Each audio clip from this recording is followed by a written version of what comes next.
नमस्कार भाइयों बहनों। आज जो मैं आपके लिए वीडियो लाया हूँ तो उसको सुन के आपको काफ़ी आश्चर्य होगा कि ऐसे लोग भी हैं क्या। तो विषय को ज़्यादा ना बढ़ा के मैं आपको वीडियो की शुरुआत करता हूँ। तो विषय इस प्रकार से है कि कोई लोग थे जिनके घर में दिक्कत आई, परेशानी आई। तो उन्होंने अपने किसी जानकार से बोला कि भाई कोई ऐसा आदमी हो घरेलू तो उसको बोल दो, कोई भगत टाइप का, कोई जो कुछ अलग अलग को हटा सके, इस तरीके का कोई हो। तो जो उनके साथ के थे उनके ज़रिए से वो किसी के पास आए पता करने के लिए ऐसे ऐसे बात है। तो ये भी घटना दिल्ली की है और फिर कनॉट प्लेस साइड की है ये भी। तो वो जो जिनके यहाँ दिक्कत हुई थी वो भी सरकारी जो नौकर थे हैं, और उन पे सरकारी मकान भी था अपना, जैसे सरकार दे देती है इस तरीके से था उनका दिल्ली में।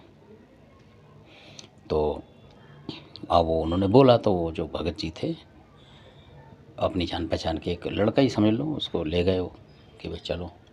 तो वो वहाँ पहुँच गए तो उन्होंने देखा वाला। तो वो कहते थे वो, मतलब इस तरीके से कि जी ये है वो है, और जैसे कोई पिक्चर बिगड़ रहा है, कोई क्या हो रहा है, इस तरीके से वो कुछ समझ नहीं पा रहे थे क्या है क्या नहीं। तो वो कहते हुए कि कुछ ना कुछ तो गड़बड़ है। तो फिर जब गए तो उन भगत जी ने अपना देखा कुछ, तो पता लगा कि वहाँ पे क्या नाम है इसका, सूखिया मसान था और कच्चा मसान जो था उनके लगा हुआ था उनके घर में। तो जिससे उनका जो लड़का था वो सूख रहा था, मतलब काफ़ी सूख गया था, दवाई गोली नहीं लग रही थी उसको, खाना पीना नहीं आ पा रहा था। तो ये सूखिया मसान की जो पहचान है, और हाथ पैर कमज़ोर हो रहे थे। तो उसको देखा, और उनकी जो लड़की थी 24 के करीब थी, 23 24 साल की, शादी लायक। तो उसकी गोद में आके कोई बच्चा बैठ जाया करता था। ऐसे रात को सोती है तो एकदम आके बैठ जाता होगा तो वो चौंक जाती थी, मतलब उस तरीके से उसको महसूस होता था। तो पढ़ाई लिखाई भी उसकी बाधा में आ रही थी, तो दिक्कत हो रही थी। तो भगत जी वहाँ पहुँच जाते हैं। तो उन्होंने देखा वाला घर में जो भी चीज़ थी है, उनको बोला उन्होंने देवता ने कि भाई ऐसी ऐसी चीज़ें, कि वो हाँ बढ़ते रहे कि हाँ कि वाकई में ये होता है, लड़की गोद में कोई आता है तो यार यही चीज़ है, वो ये रही है, इस तरीके से लड़का कमज़ोर है, इस तरीके से वो कर दिया उन्होंने। और कुछ उस मकान में कुछ था, उनके सरकारी मकान में, जैसे कोई मर गिर गया होगा तो वो भी था उसके अंदर ही, जो कि उन्हें भी नहीं पता था। फिर जब उन्होंने कहा भगत जी ने, तो उन्होंने कहा ये हो सकता है, इन मकानों में ये होते हैं ये चीज़ें, और हमने सुना तो था किससे कि यहाँ कुछ ऐसा हुआ है, पर हमें पता नहीं लगा, पूरा बताया नहीं आस पड़ोसियों ने भी। तो मतलब कहने का मतलब ये वो काम होके आ गया वहाँ से। अब होने के बाद क्या होता है, तो उनको टाइम दे दिया कि भाई जब भी आपके पास 6 7 महीने में, 8 महीने में आप दे देना जो भी अब लगेगी। उन्होंने हाँ भर ली। अब क्या होता आप देखिए कि फिर जब वो कभी आए दिल्ली करने के लिए, उनसे बोलने के लिए, किसी के ज़रिए से, बार बार तो आएंगे नहीं। तो उन्होंने फ़ोन करा किसी को कि भाई ऐसे ऐसे बोल दो। तो उनको बोला, उस जो दूसरा आदमी था वो भी सरकारी डिपार्टमेंट में थे, जिन्होंने उन भगत जी को बुलाया था, मतलब घरेलू लड़का था उनका जान पहचान का, तो उसको बुलाया। तो भगत जी मैं यूँ नहीं कहूँगा जो घर घर जाके करते हैं वो भगत जी हैं, वो घर घर जाके नहीं करते थे, मतलब कोई आ गया ज़रूरतमंद तो कर दिया, उस तरीके थे वो। तो उन्होंने जब बोला होगा तो पैसे मांगे तो उसने मना कर दिया, ना ना हाँ करा ना ना, मतलब टाइम निकालने लगा वो, जो 6 महीने का टाइम दिया था, 7 8 10 महीने का, वो निकालने लगा। आज दे रहा हूँ, कल दे रहा हूँ, आज ये दिक्कत आ गई, सरकारी आदमी। और अपने लिए वो सारी फैसिलिटी खरीद रहा था, कहीं कुछ कहीं कुछ कहीं कुछ, मतलब अपने लिए सारी चीज़ें कर रहा था वो। तो उसी दौरान दिवाली आने वाली हो गई, तो उन्होंने बोला भी दिवाली से पहले पहले ये कर दो, नहीं तो फिर गड़बड़ हो सकती है। तो उन्होंने उन भाई साहब से बोला कि भाई साहब जी ऐसे ऐसे करो, कि इसको बोल दो भाई दिवाली तक रोके। तो उन्होंने उससे बोल दिया, भगत जी भी शरीफ आदमी थे, उन्होंने रोक दिया। उन्होंने ये कह दिया वहाँ कि भाई अगर वो भी नहीं दे, उन्हें विश्वास था कि सरकारी आदमी दे देगा पैसे, भाई 2 4 हज़ार के लिए कोई दिक्कत नहीं है, 2 4 हज़ार रुपये तो ज़्यादा नहीं थे, 5 6 हज़ार मान लो, तो इस तरीके से थे।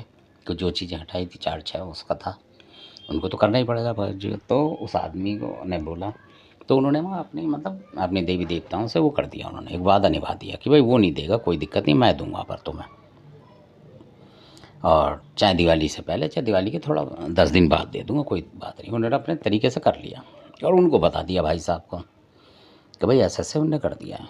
उन्होंने उनको बता दिया कि क्या, तो उन्होंने बताया जी ऐसे ऐसे कर दिया उन्होंने, आपके पास लौटेगी नहीं कोई चीज़, आप चिंता मत करो, कि ठीक है। और जब दिवाली निकल गई उन्होंने देखा कि हमारा कुछ हुआ ही नहीं इतने 7-8 महीने में। जब वो भाई साहब गए तो मना कर दिया उन्हें, बोला जी कुछ नहीं दे रहा मैं किसी को भी, ये है वो है करके मना कर दिया उन्हें, बिल्कुल साफ मना कर दिया कि जी मैं दूंगा नहीं कुछ भी। उन्होंने बोला यार तेरा इतना काम करा, ये है वो है, और तूने टाइम निकाल रहा है, ये महीना एक और रह गया, वो भी निकाल दिया उन्होंने। तो उसके बाद क्या होता है, फिर वो भी चिढ़ गए दूसरे जो थे, उन्होंने भी चिढ़ गए कि नहीं यार ये तो बहुत गलत करा तुमने भाई, इस तरीके से नहीं करना चाहिए। तो भगत जी को भी कसम खिलवा दी कि भाई तू नहीं देगा तो वो देंगे। तो आप यकीन नहीं मानोगे उन भगत जी को ही देनी पड़ी जो भी भेंट पूजा थी, और घर में दिक्कत भी आई वो सब उन्हीं ने झेली, उस बंदे ने नहीं झेली। और जब बोला उन्होंने भाई साहब ने कि यार भगत को दिक्कत हो रही है बार बार, तो भाई इतना पैसा कहाँ से लगाएगा ये, तो गलत अगर तुमने ज़्यादा गड़बड़ करी ना तो तुम्हें ये पकड़वा दूंगा, इस तरीके से बोल दिया उसने। अगर कोई गड़बड़ कर दी ना तुमने, मेरा तुम भड़काओगे उसे और भगत इधर को कुछ कर देगा तो तुम्हें फंसा दूंगा फिर मैं, बताइए। तो फिर वो भाई साहब चुप हो गए, ठंडे हो गए, उनसे दोस्ती मतलब जो थी अलग कर ली, क्योंकि वो जो उनका भला करवा रहे थे उन्हीं को बोल रहा है कि अगर तुमने पैसे की मांग जांच कर ली, मतलब बुलंदशहर क्षेत्र का था वो, मैं इसलिए बता रहा हूँ क्योंकि ऐसे आदमियों पे गुस्सा आती है, और आप उसका एटीट्यूड देखें तो ऐसा लगे जब पता नहीं कितना पढ़ा लिखा है वो। तो इस तरीके के भी लोग हैं, हालांकि उन्होंने भगत जी को कुछ दिया नहीं, और ना भगत जी ने फिर कुछ लिया, और ना उनके लिए कोई उल्टा काम करा कुछ भी, क्योंकि वो तो बचन ने बांध दिया उन्होंने, भाई वो नहीं देगा तो मैं दूंगा, तो वो बेचारे देते रहे, कम से कम 1 साल लग गया उनको, कभी कुछ मतलब 4-6 चीज़ें उन्होंने करनी पड़ी अपनी तरफ से, मतलब 10,000 12-15 का उनको झटका आ गया फ्री फंड पे। तो ऐसे लोग भी हैं, ये जानकारी मेरे को इसलिए दी आपको कि कुछ ऐसे भी लोग हैं कि जिनको फ़ायदा हो जाता है, और कोई भगत कह देता है कि भाई आपके यहाँ कुछ नहीं होगा, सही है सब, और आप दो मत दो मैं दे दूंगा, कोई दिक्कत नहीं है, मैंने वचन ऐसे, तो ऐसा नहीं बताना चाहिए किसी को भी, क्योंकि आप बता दोगे वो देगा नहीं फिर आपको 1 रुपये की भी चीज़, वो कहेगा अब तो वापस आएगी नहीं, क्योंकि आदमी डर से ही देता है। कई लोग इतने मक्कार हैं कि वो फिर देते नहीं, बाद में काम निकल जाए आपको पूछेंगे नहीं, नमस्ते नहीं करेंगे वो आपको। तो ये उस विषय पे वीडियो था आपकी जानकारी के लिए कि ऐसे भी लोग होते हैं। तो अगर आप कहीं भगत भी हैं आप छोटे मोटे, तो आप करें तो सोच के करें, ये भरोसा ना करें कि यार ये दे ही देगा, चाहे वो सरकारी नौकरी तो दे देगा, मतलब कोई भी हो सकता है वो ना दे। तो ऐसे भी लोग हैं काफ़ी, तो आपको नुकसान हो तो अगर आपके बस की हो, आपके पास पैसे हों, तभी ऐसे लोगों का कुछ करें, जो अगर वो ना करे तो आप कर सकें। ऐसा ना हो कि आपको अपने परिवार में से किसी का नुकसान उठाना पड़ जाए, मेरा मकसद ये है, उसके करने के चक्कर, धर्म का काम करने के चक्कर आपको नुकसान हो जाए। तो जो भगत भाई हैं, जो छोटे मोटे बेचारे घरों में घरेलू लोग हैं, जो करने चले जाते हैं कई बार आपस में भाई बहन, तो वो भी सोच समझ के ही काम करें, मेरे कहने का ये मतलब है। तो ये जानकारी देनी थी कि एकदम ही ना घुस पड़े किसी घर में, कि हो सकता हो आपको दे ही ना और आप फंस जाओ, आपके परिवार में दिक्कत आ जाए। तो इसलिए जांच परख के काम करें कि हाँ भाई ये देगा कि नहीं देगा, आपके करने के बाद आपको देता भी है कि नहीं देता, क्योंकि शुरू में तो सारे ही हंस के लिपटते हैं, बड़ी चुपटेंगे, आपको भाई मानेंगे, पिताजी मान लेंगे, जहाँ काम निकला वहीं आपके ठुड़ मारने के लिए तैयार रहते हैं। इस तरीके के बहुत लोग हैं, और वो दुखी भी हैं, और काम कराया और फिर सुखी हो गए तो फिर वो ठुड़ मार देते हैं आपको कि भाई जो बीमारी थी वो इसने निकाल दी, अब हमें इसकी क्या ज़रूरत है, मारो ठोकर, पैसा नहीं क्यों दें इसे।